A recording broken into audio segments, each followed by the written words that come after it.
Welcome to Love Lines.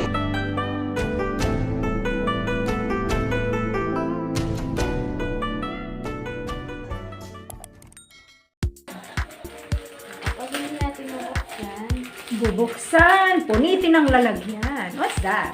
this is called... Karton. Order ako ng karton. Oh my, gulay. Ang mahal naman ng karton na yan. 53 pesos.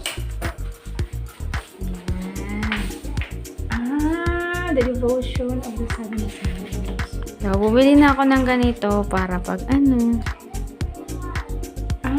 Yan yung ano na? Hindi pa to. Iba pa to. Daan ng kusin.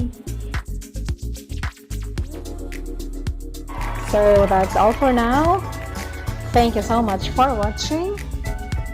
Once again, this is Love Lines. Have a good day and God bless.